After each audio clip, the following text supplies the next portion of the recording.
बिस्मिल्लाहिर्रहमानिर्रहीम।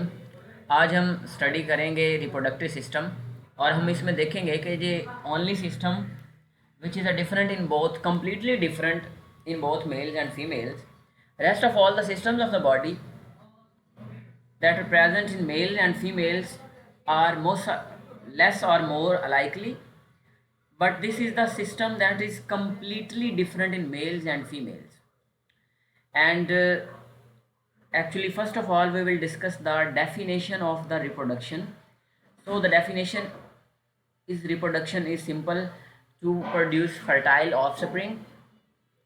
And this reproduction ये essential नहीं होती individual life, individual human body के लिए या इंडिविजुअल किसी भी एनिमल के लिए, but is essential for the survival of species. मसलन के इसकी एग्जांपल क्या है? फॉर एग्जांपल, अगर लाहौर एक स्पेसिफिक प्लेस का नाम है, तो इसमें अगर लोग जो आज एक बच्चा पैदा हो गया है, फॉर एग्जांपल उसकी एवरेज लाइफ है 100 ईयर्स, तो 100 ईयर्स के बाद अगर कोई भी सेक्सुअल रिप्रोडक्शन या एसेक्सुअल रिप्रोडक्शन नहीं होती, तो वो कोई भी इंसान लाहौर में एग्जिस्ट नहीं करेगा। तो इसका मतलब है कि इंडिविजुअल एग्जिस्ट कर सकता है अगर वो ना भी रिप्रोडक्शन करे, बट स्पीशी पूरी की पूरी सर्वाइव नहीं कर सकती विदाउट रिप्रोडक्शन। सो हम सबसे पहले स्टडी करते हैं फीमेल रिप्रोडक्टिव सिस्टम को। फीमेल रिप्रोडक्टिव सिस्टम सबसे पहले हम इसके अंदर देखते हैं कि कंपोनेंट कौन से होते हैं। तो इसके अंदर कंपोनेंट्स जो हैं that are ovaries, oviducts, oviduct को हम फिलोपियन या यूट्राइन ट्यूब भी कहते हैं, और ये साइट ऑफ फर्टिलाइजेशन होती है। ये वाली बात आपने याद रखनी है कि फर्टिलाइजेशन भी इसके स्पेशली प्रॉक्सिमल पार्ट पे ऊपर हो रही होती है।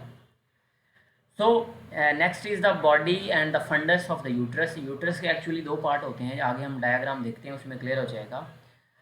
Then cervix, cervix is a neck like, और इसको हम कहते हैं कि ये कनेक्टिंग पार्ट होता है जो कि वेजाइना को यूट्रस के साथ कनेक्ट करता है, और after that is the birth canal या vagina. So here is a diagram. सबसे पहले आप देख सकते हैं एब्डोमिनल कैविटी के अंदर ये आपके पास दो ओवरीज होते हैं। ये ओवरीज क्या करती हैं? एक्चुअल में ये ओवा प्रोड्यूस करती हैं, एग्स प्रोड्यूस करती हैं। उसके बाद यहाँ पे कुछ प्रोजेक्शन होते हैं जिनको फिम्ब्राई कहते हैं। इनकी मूवमेंट की वजह से ये वाला ओवम या एग जो प्रोड्यूस हुआ है ये इस फिलोपियन ट्यूब के ज़रिए आता है, और यहाँ पे इसका जो प्रॉक्सिमल, यहाँ पे इसका प्रॉक्सिमल एंड है, यहाँ पे इसकी फर्टिलाइजेशन होती है। क्योंकि प्रॉक्सिमल का मतलब होता है नियर और डिस्टल का मतलब होता है फार।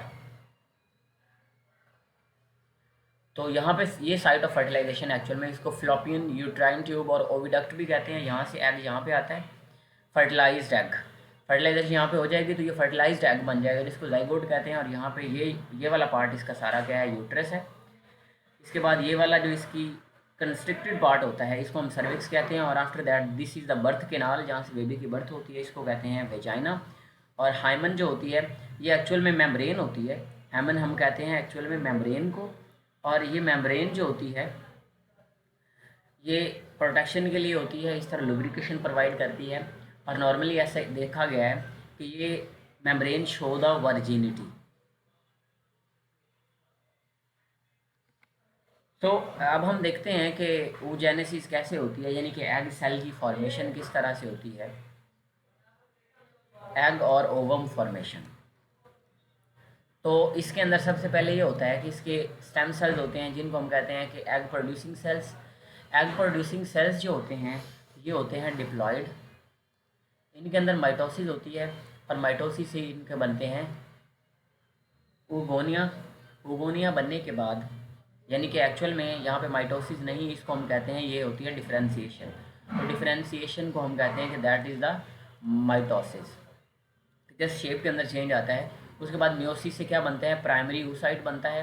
प्राइमरी oocyte के बाद उसकी जब फर्दर डिवीजन से सेकेंडरी oocyte बनता है, और सेकेंडरी oocyte के बाद पोलर बॉडी बनते हैं। एक पोलर बॉडी बनेगा जब इसकी फर्दर डिवीजन होगी। तो अब ये दो यहाँ पे कंडीशन दी जाती हैं कि या तो ये पोलर बॉडी यहाँ पे ख़त्म हो जाए, या फिर ये जब माइटोसिस करेगा ये दो और पोलर बॉडी बना लेगा। तो एज अ रिज़ल्ट हमारे पास इसके अंदर सेकेंड डिवीजन से सेकेंडरी oocyte से ओवम बन जाता है जिसको हम ओगोनिया कहते हैं। एक्चुअली हम उसको मेच्योर ओवम कह सकते हैं। तो सेकेंडली इसमें 3 पोलर बॉडीज़ बनती हैं। Primary oocyte is formed by mitosis, while the secondary oocyte is formed by meiosis, ये वाली बात आपने याद रखनी है। इसी वजह से हम कहते हैं कि प्राइमरी oocyte जो होता है दैट इज़ डिप्लॉयड, इसको हम कहते हैं कि ये क्या होता है, डिप्लॉयड होता है, जबकि जो सेकेंडरी oocyte होता है वो इसके अंदर क्या होता है, हैप्लॉयड होता है। तो ये बात थी इसके रिलेटेड। इसके बाद इसके अंदर आते हैं फॉलिकल सेल्स, और फॉलिकल सेल्स फर्स्ट लॉक आता है before birth.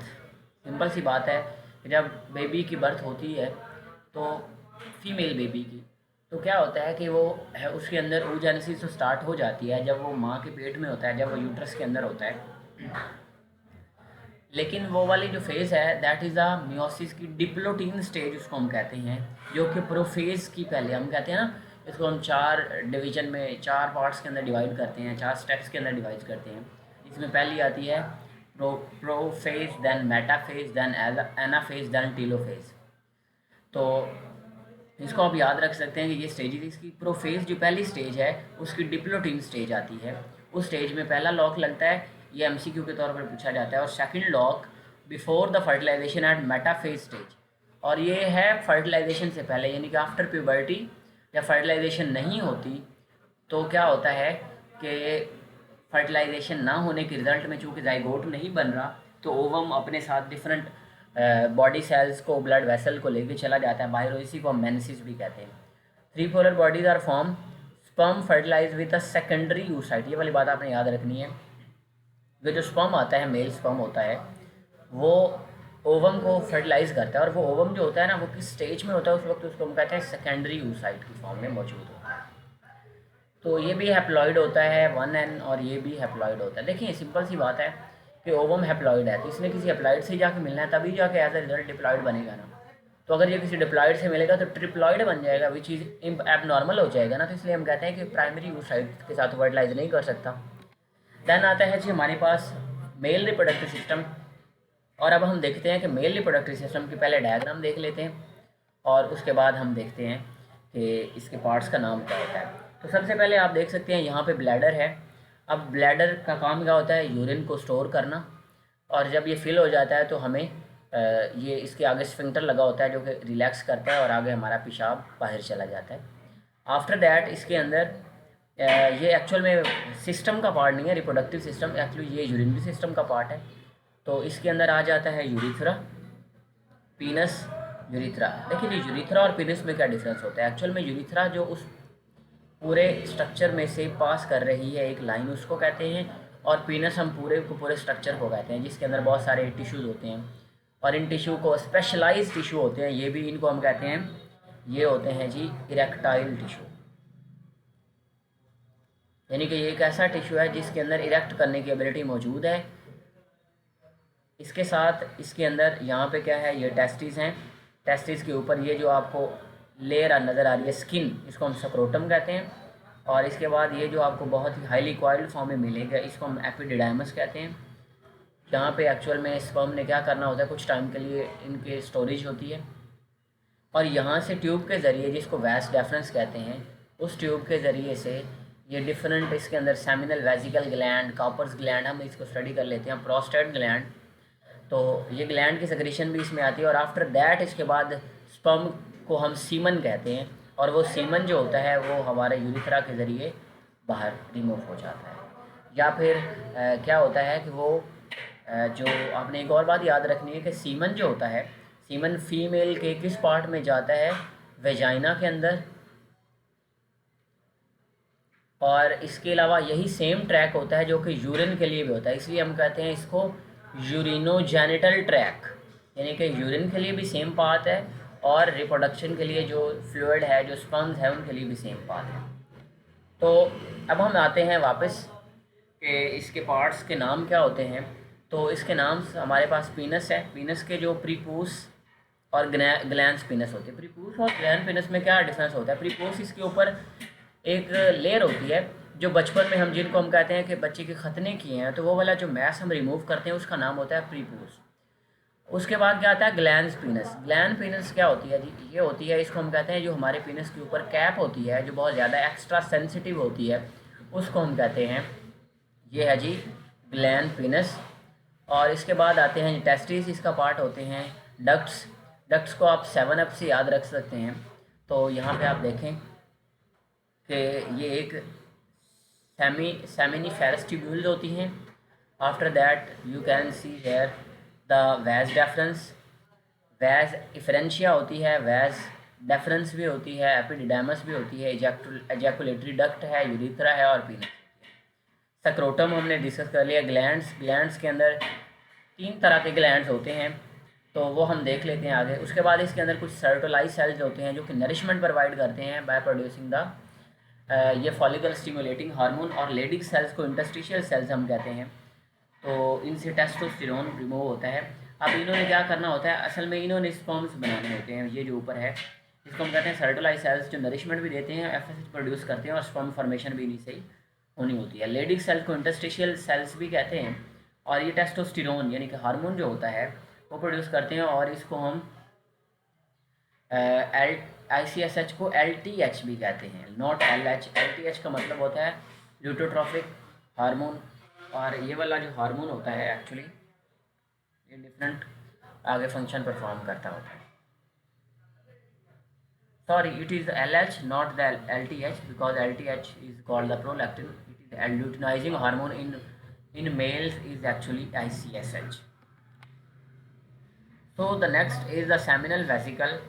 Seminal vesicle actually contains the fructose and alkaline medium. Actually होता क्या है कि स्पर्म के अंदर ये अल्कलाइन मीडियम को ऐड करना होता है। फ्रुक्टोज तो चूँकि उसका खाना है, उसका फूड प्रोवाइड नरिशमेंट देगी उसको, जिससे वो ज़्यादा देर सर्वाइव कर सकता है। लेकिन ये अल्कलाइन मीडियम का क्या फ़ायदा है, एक्चुअल में जो फीमेल रिप्रोडक्टिव सिस्टम है उसका सिस्टम जो होता है उसका इन्वायरमेंट होता है एसिडिक, तो उसका इफ़ेक्ट को ख़त्म करने के लिए ये इसके अंदर हम अल्कलाइन मीडियम ऐड करते हैं।